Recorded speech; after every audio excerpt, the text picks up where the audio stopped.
کراچی سے افسوسناک خبر شامل کرتے ہیں، جہاں ایس ایچ او لانڈھی سعادت بٹ فائرنگ سے شدید زخمی ہو گئے۔ مزید دیکھتے ہیں اس رپورٹ میں۔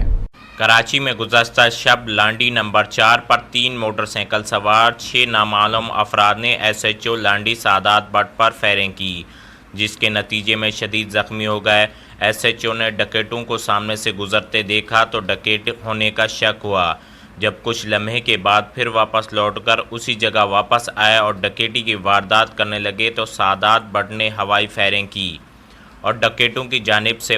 جوابی فائرنگ کے نتیجے میں شدید زخمی ہو گئے، مگر ڈکیتی کی واردات کو ناکام بنانے میں کامیاب ہو گئے، اپنا فرض ادا کیا اور محکمہ پولیس کی ایک اعلیٰ مثال قائم کی۔ ان کی اس بہادری کسی تعریف کی محتاج نہیں۔ اس موقع پر موجود عوام کا کہنا تھا کہ سعادت بٹ قابل تعریف ہے اور فخر ہے، ایسے محافظوں پر اپنی جان داؤ پر لگا کر جرائم پیشہ 6 افراد کا اکیلے مقابلہ کرتے رہے، جو کہ بڑی ہمت اور بہادری کی ایک اعلیٰ مثال ہے، جبکہ گولی لگنے کے باوجود بھی ہمت نہ ہارتے ہوئے اپنے جذبے اور لگن کے ساتھ اپنے ہاتھ سے اپنا سرکاری پسٹل نہ چھوڑا، اور جے وقوع پر عوام نے موجود ایک بچے نے سندھ پولیس کے اس دلیر افیسر ایس ایچ او سعادت بٹ سے کہا کہ سر آپ کو گولی لگی ہے اور خون بہہ رہا ہے، درد ہو رہا ہے؟ تو سعادت بٹ نے مسکراتے ہوئے بچے کو جواب دیا، بچہ گولی لگی ہے تو درد بھی ہوگا، جبکہ دوسری جانب ذرائع کا کہنا ہے کہ حالت خطرے سے باہر ہے،